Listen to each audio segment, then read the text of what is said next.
Welcome back to the channel, everyone, and welcome to a different sort of video. Here I am to do a live reaction to the first episode of the new season of Walking with Dinosaurs that the BBC dropped yesterday. I've tried to avoid any spoilers or anything because I've been wanting to do this video for when it comes out. And yeah, I'm just going to get straight into this episode. I'm curious to see how it's going to go. We'll watch the episode. I'll do the usual YouTube thing for this, and then at the end, we'll go over some thoughts. Oh, nice as Darkid. Some interesting CGI in this first bit. Ooh, the largest animal. Ooh, that's dear. That's a little iffy. Now we have. So this is what's making this version different. We're gonna have live paleontology people talking in the episode. Not just the dinosaurs like the original show did. I'm curious to see how that's going to work. I have a cup of tea here, typical British style to have a cup of tea while watching dinosaurs.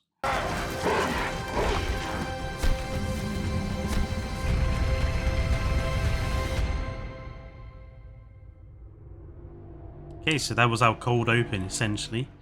Oh, nice shot.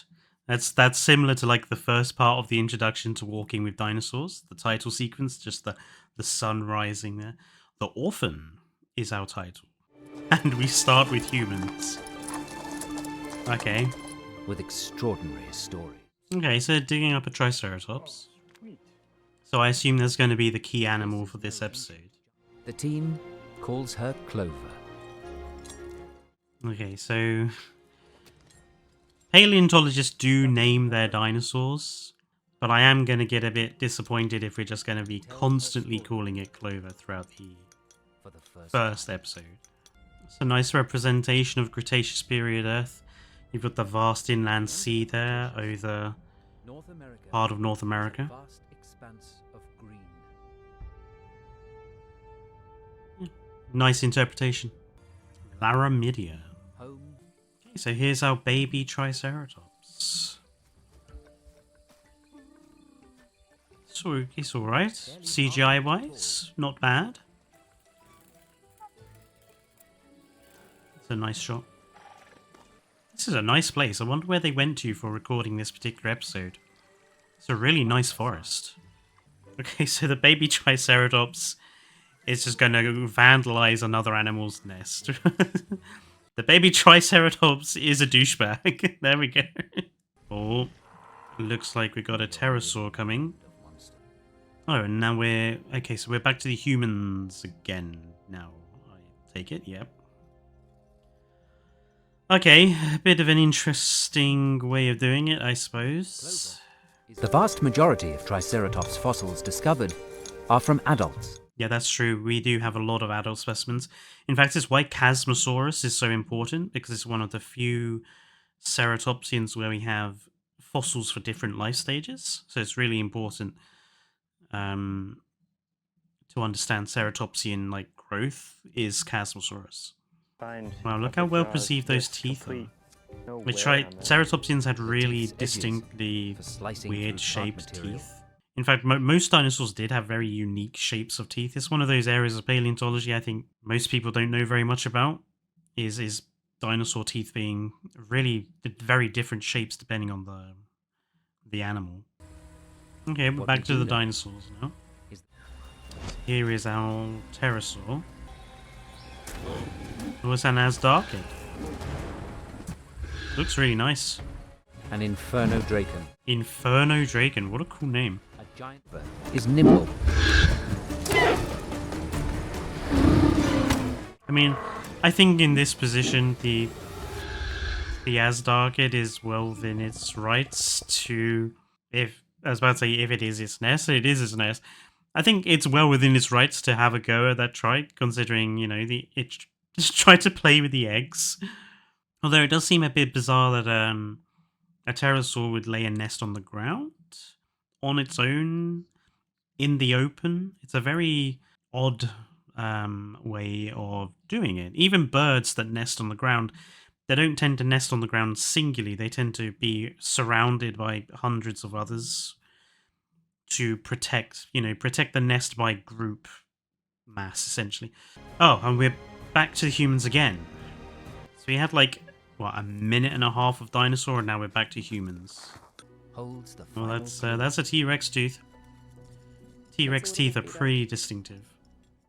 So here's our Tyrannosaurus of the new Walking with Dinosaurs. The old Tyrannosaurus got a lot of kickback these days for being really kind of ugly. I liked the old T-Rex. in at 8 tons. So it's a fully grown T-Rex. There he or she is. Texture is Infamous predator. a bit rubbery on the Rex, I have to say. This, as dark, it is probably in danger. Padded feet act like shock absorbers. Okay. So sneaking up. Oh, okay. The censoring again of violence. For T-Rex, a light snack. Body is so static. I have some things to say about that, but I'll wait till the end. That's a nice shot. The CGI in this looks really is really inconsistent. Some shots are really, really good, and then others, the lighting is way off. Oh no. And fast. Okay, so we had like another minute and a half, and now we're back to people. Because this is what we want to see when we're watching our dinosaur documentaries. We want to see people abseiling. I'm already finding this annoying, because I feel like we should be focusing on the dinosaurs, not the people. More than any other. This is pretty cool. I mean, can you imagine living in an area where you can just go for a wander and pick pieces of Triceratops up off the ground, though? That's pretty cool. Montana's a really nice looking place. I love these, all these mountains and stuff. It kind of still looks prehistoric in a weird way. Was this a brow horn? Like a big brow horn. Yeah. Just laying on the surface like that. Some of this paleontology conversation feels a bit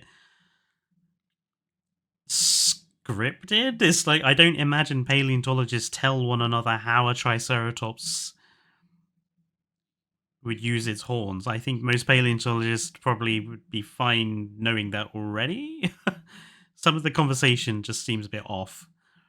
Oh, it looks like we're going to have an adult Triceratops now. Oh, that's a really good shot. That's probably the best CGI shot so far in terms of lighting and stuff. That's a really good shot. Not so good there, but when she came into shot, that was a really good shot. Will do nicely.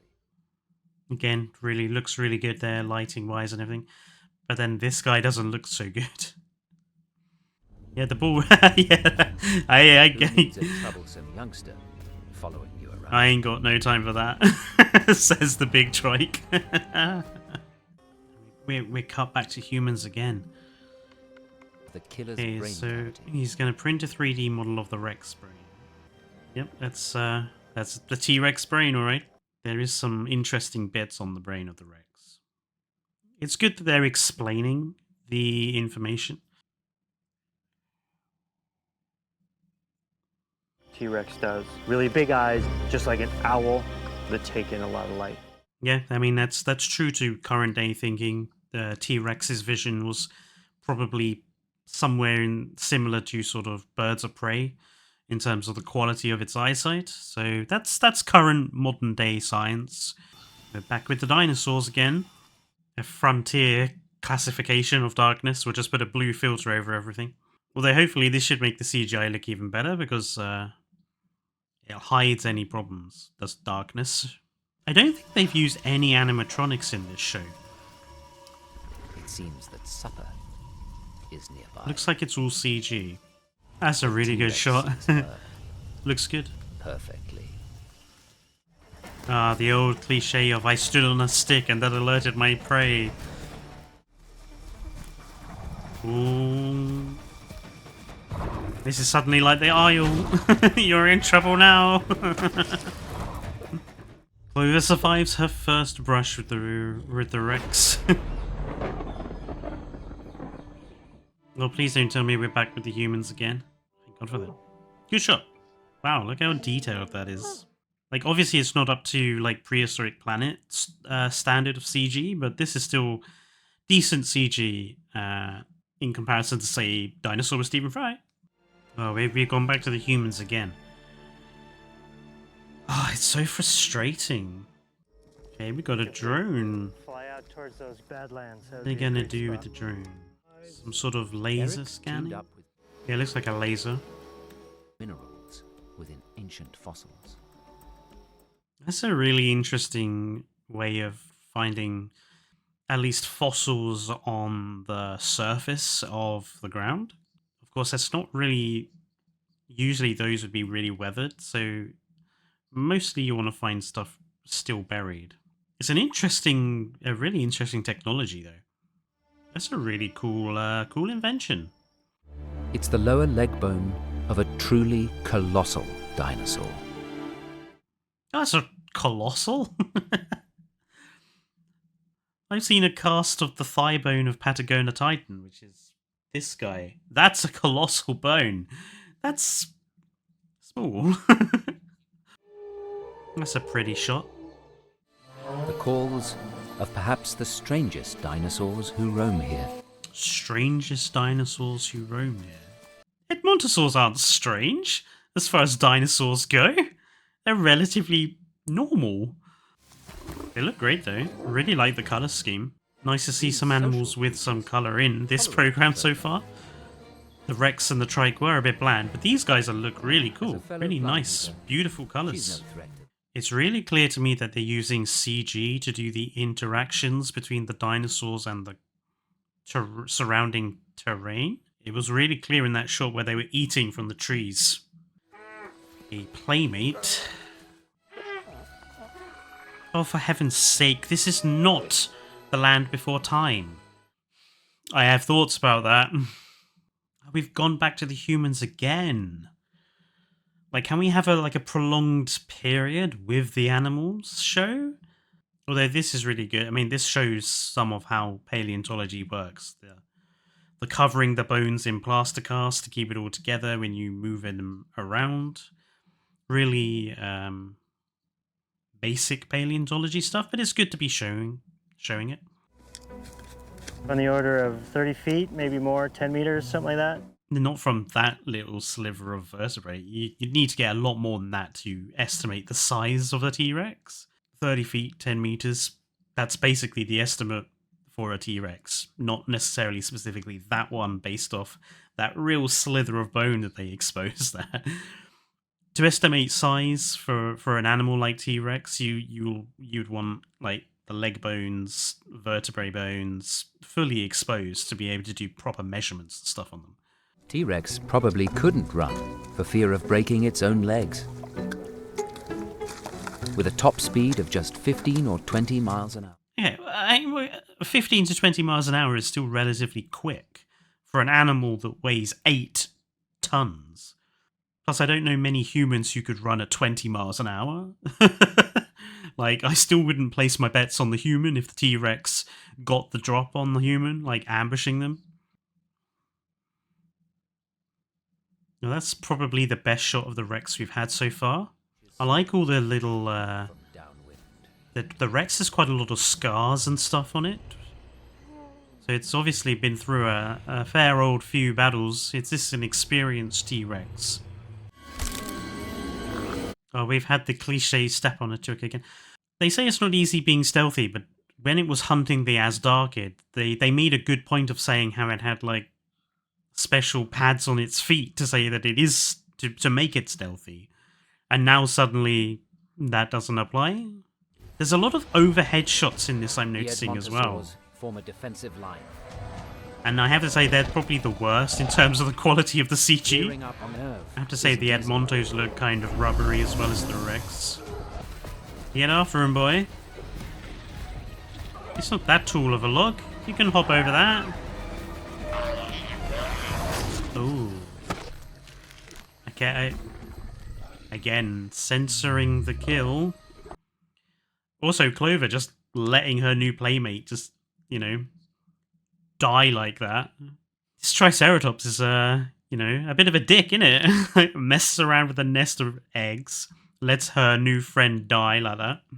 And we got a little bit of blurred blood in the background. I'm not a fan of censoring the violence of this. This was a criticism I had of Prehistoric Planet, but we'll talk about that at the end. Back with the bloody humans again.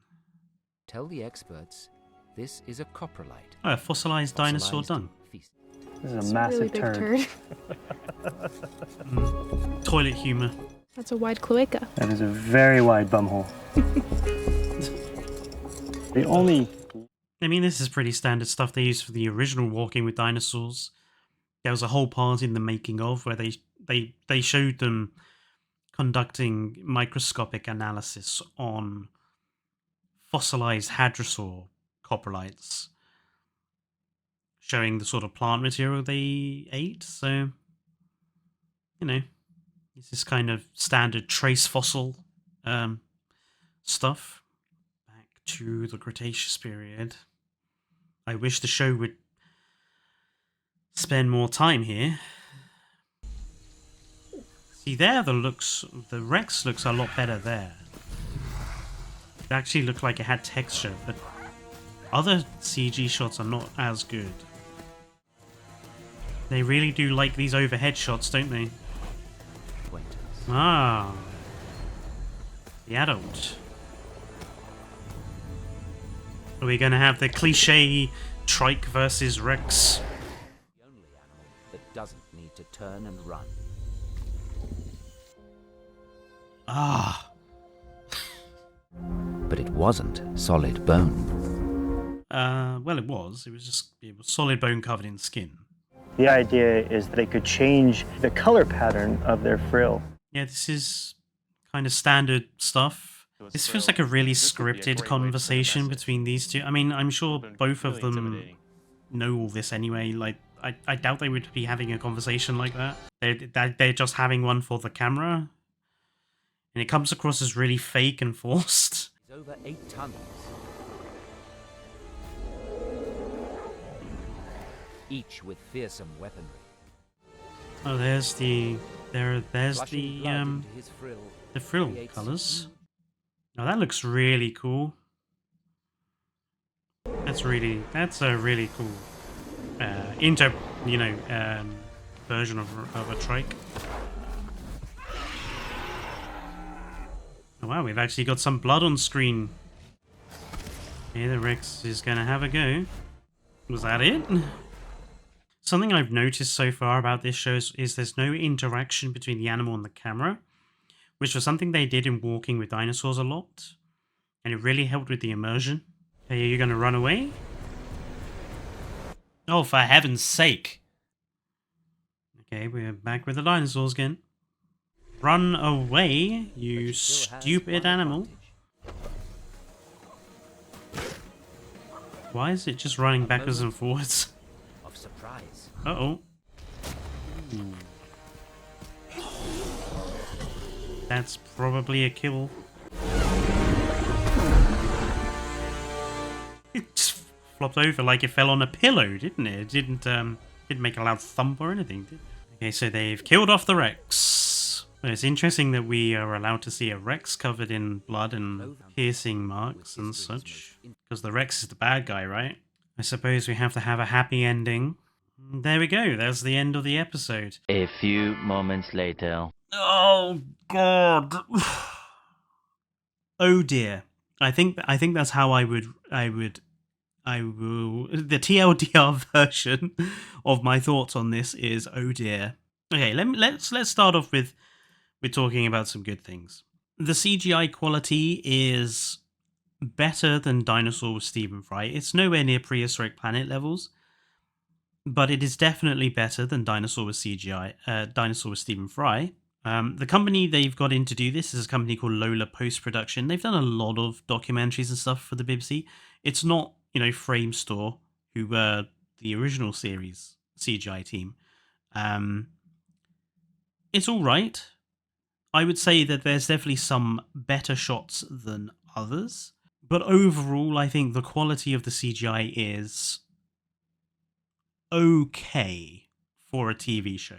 Our narrator, Bertie Carvel, He's nowhere near as good as Kenneth Branagh. I'm sorry, he's just not.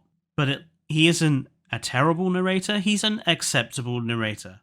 I think he's not quite got the sort of the grandiose style of Kenneth Branagh, which I think is a disappointment, but he's an okay narrator. It's nice to see the show going for a sort of narrative heavy style with the dinosaur side of the program, which is something that I thought Prehistoric Planet lacked. The sort of skipping from creature to creature to creature, as opposed to giving us like a prolonged period of time with a set group, so we could have a narrative element to the presentation of the animals. So I think that's a good part of the episode. That's about it. Let's get on to what I'm critical of. Okay, the first big one is the implementation of like the real world human stuff alongside the CGI dinosaur stuff. It just doesn't work, in my opinion. This is not walking. Okay, no, that's unfair of me to say. It's not that it doesn't work. It's just it's not the style of program that Walking with Dinosaurs was. They've called it Walking with Dinosaurs because they're banking on our nostalgia for Walking with Dinosaurs, the original show, to bring us back to this program to watch it. But this is not Walking with Dinosaurs Season 2. This is a completely different style of program, which reminds me more of something like Dinosaur with Stephen Fry, or actually kind of reminds me of what they did with the making of Walking with Dinosaurs, where you have the CGI stuff, but you have the real world stuff going on, which explains the CGI stuff. That's an okay way of making a program, but I think calling it Walking with Dinosaurs and then it being this kind of radically different, I think is a bit cheeky. And I also don't think it works. I think we're constantly cutting from dinosaur to real world, and what I question is what audience is this aimed at? Because at least for me, this first episode felt very childrenified. I'll explain that in a minute. I don't see children staying attached to the program as it keeps skipping from dinosaur to human bit, back to dinosaur to back to human bit. Like, the cutting away from the bit that we're most invested in, the dinosaurs, I think is going to cause many people to drop off. I think it's also going to cause even older people to drop off, because even by the end of that episode, I was like, for heaven's sake, can we just stay with the animals, please? I'm going to go back and try to figure out like how much time we spend with either side, because I honestly think that we get less dinosaur action in this episode than we used to get from the old Walking with Dinosaurs episodes. Like, this is 48 minutes long, and the original episodes were 27 minutes long, but it feels like we got a lot less dinosaur action here and a lot more human side of the stuff, which again, I can't help but feel like we've been shortchanged here. The childrenification of the show, like Prehistoric Planet, censoring the killing of animals, so we got no blood, nothing like that. Apart from when they killed off the T-Rex. And it seems like the idea is, oh, well, we can show the T-Rex being gored and we can show the T-Rex having its skin sliced open because he's the bad guy. But we can't show the baby Edmontosaurus being brutally killed by the T-Rex because, oh my god, it's a baby Edmontosaurus and that's terrible. I don't like the censoring. I mean, the kill of the Azdarchid at the beginning, like, this is a pterosaur, so those neck bones are going to be really hollow. And a fully grown T-Rex, we're talking a bite force of several, in the tens of thousands of newtons of bite force. A T-Rex biting down hard on the neck of an Azdarchid would probably crush it and pulverize it to the point where it would probably just break the neck into two pieces and you'd go away with the head on one end and your body on the other. But even if it didn't remove the neck and head entirely, there would be blood. I mean, you're slicing through the neck where all the major arteries and veins are. There would be blood, but that Rex just, walked off with the Inferno Drake, and cool name, by the way, as if the Inferno Draken had just fallen asleep. I also happen to think that Inferno Draken was like the most look, where animals are always constantly scanning for predators, if you look at birds, birds do not just sit still. They're always looking around. They're always moving their heads around. They're always moving their eyes around. They're always looking for stuff, especially when they're on the ground, because that's where they're most vulnerable. This Asdarkid just sort of stood there like that, facing forward like it was like an enemy from a video game that you're supposed to walk up behind and bonk on the head in a stealth, quick time stealth thing. It just felt really scripted and very unrewarding, if I can use that in this case. I also don't think the paleontology side adds very much to the program at all, apart from the using the drone with the UV laser to scan the ground looking for fossils on the surface. None of what is in the paleontology side is particularly new or groundbreaking. It's all stuff we've known for, decades. I did like them showing the T-Rex brain in the episode, but again, very scripted. I don't think paleontologists in the middle of nowhere are taking a 3D printer along just to print off a scan of a brain of a T-Rex to show another paleontologist who probably knows just as much as you do about T-Rex. But it was good that they actually explained the fossil, the scan of the Rex brain and highlighted the bulbs in the olfactory part for the sense of smell, and highlighted how big the vision side of the brain was for the T-Rex. But like I say, it's not groundbreaking science. It's stuff we've known for a while now. Same with the sort of Triceratops using its frill possibly as a display surface. It's not groundbreaking. It's common stuff. Again, I'm like, what is the paleontology trying to do for this particular episode? Because it's not highlighting like desperately new information or groundbreaking current day science. It's just stuff we already know.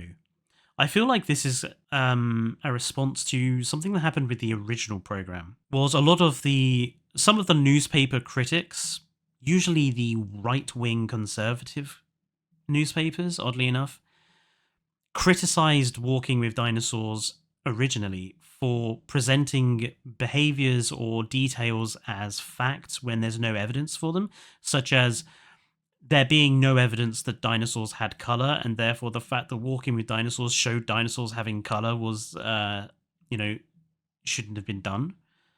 If you go back and read them, it's complete nonsense trash, typical sort of conservative rubbish. But I feel like this is why there's all these science paleontology bits here.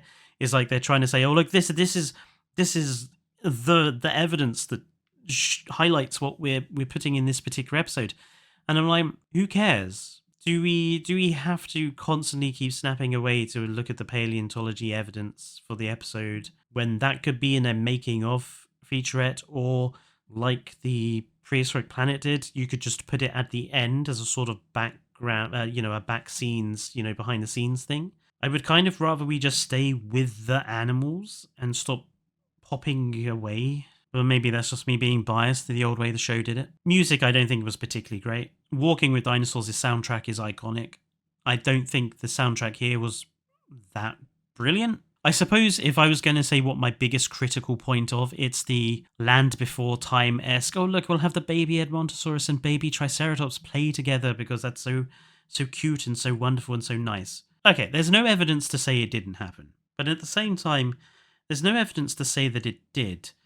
And if you look at real animals in the wild, they are really seriously protective of their young, to the point where even they will react in a hostile way towards even other herbivores if they get too close to their young. Everything is a threat to their baby, not just the carnivore. Every animal, every potential other animal is a potential threat. Oh, we'll just show the Triceratops baby and the Edmontosaurus baby playing together thing, and it's oh so nice and so Land Before Time.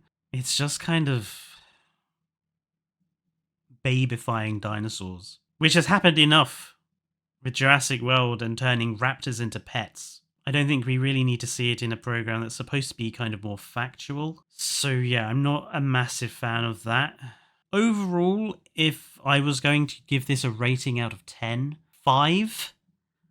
I think it was a very average kind of episode. I think if I was going to compare the first episode of this to the first episode of Walking with Dinosaurs, I think the first episode of Walking with Dinosaurs is an infinitely stronger first episode. I mean, I'm going to watch the other episodes of this program and do like an overall review in a week or so's time. If I was just like going based off that first episode, I don't think I would watch any more of this. It just hasn't grabbed me in the same way as the original show did. And I don't know whether that's because we keep cutting away to all the modern day paleontology stuff, or whether the narration is just a bit flat, or the CG is just a bit iffy. Some of the lighting is off in a lot of the shots. Or maybe the presentation of the dinosaurs is too dull. Like, a brown Triceratops, a brown T-Rex. Like, the Edmontosaurus looked good, as did the Inferno Dracon, but the T-Rex, what a boring representation of the T-Rex. Even the original Walking with Dinosaurs T-Rex had more colour to it than this rubbery brown thing with the occasional pink on it. Very bland looking animal. And same with the Triceratops. The Triceratops looked a lot better when its frill was in colour, but the rest of the time it's just brown. Really disappointingly dull skin designs. I mean, think about Prehistoric Planet's Triceratops. That looked fantastic. Think about Theo the Triceratops from Prehistoric Park. Looked great. This guy is just 1980s interpretation brown. Yeah, I don't think that was a particularly strong episode. We'll have to see how the rest of the episodes are. Like I say, I'm not going to do this for like every single one. I'm just going to do it for this one. Yeah, so I'll see what the rest of the episodes turn out like, but